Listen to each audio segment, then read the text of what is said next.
जे संशयित आरोपी आहेत त्यांच्या बाजूने आपण बाजू मांडलेली, नक्की काय मुद्द्यांवरती? मी आरोपी अर्णवच्या बाजूने आहे.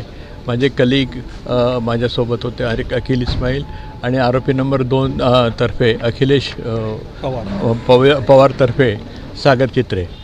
आमचं याच्यामध्ये बेसिकली हे म्हणणं आहे किंवा जी फिर्याद दिलेली होती मूळतः, त्या फिर्यादीमध्ये ज्या माणसाने फिर्याद दिली आहे त्याला स्वतःची काही माहिती नव्हती. त्याला जी माहिती दिली ती एका अनोळखी इसमाने दिली. तो कोण अनोळखी इसम आहे हे माहिती नाही. त्यांच्या म्हणण्याप्रमाणे याच्यात 4 लोक होते गाडीमध्ये. आता 4 लोकांपैकी कोर्टापुढे हे 2 लोक आणलेले आहे. त्याच्यामध्ये ड्रायव्हिंग करणारा कोण होता हा एक इश्यू आहे. त्याबद्दल स्पष्टीकरण कोर्टापुढे दिलं गेलेलं आहे की कोण ड्राईव्ह करत होता. अजून एका 4थ्या मुलाचंही नाव त्याच्यामध्ये आलेलं आहे. ते पोलिसांनासुद्धा माहिती आहे. त्यांचं म्हणणं आहे की आम्हाला त्याचा तपास करायचा आहे, परंतु तपास करायचा ते काही कारण एवढं रिलायबल नाही, कारण कोणीही केव्हाही तपास करू शकतो. त्याचा पोलिसांना काही ते कठीण नाही आहे. त्यामुळे ते विशेष काही कारण नाही. दुसरी गोष्ट अशी की आरोपी हे जे 2 आरोपी होते, हे 2 आरोपींपैकी कुणी स्वतः तिथे ड्राईव्ह करत होता ती पर्टिक्युलर गाडी असा कुठेही पुरावा काहीही नाही.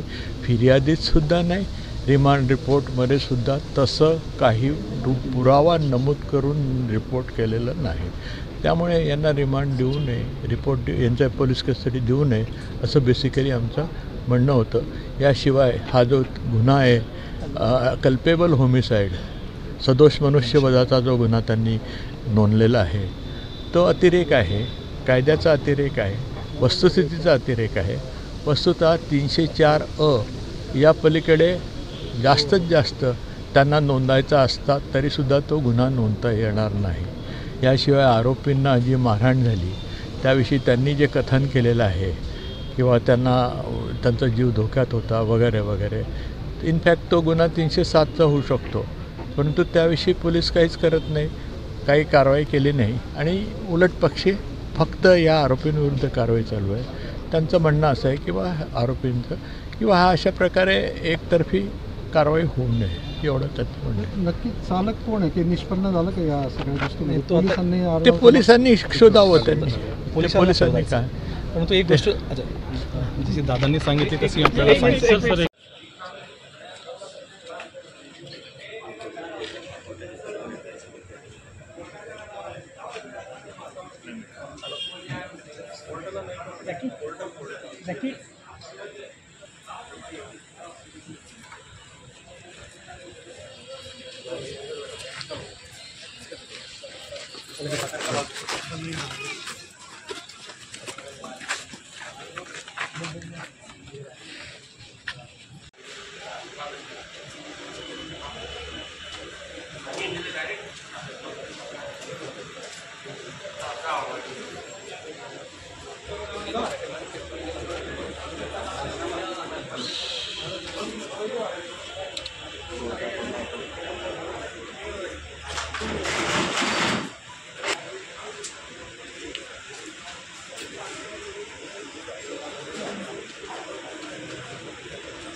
मला नाही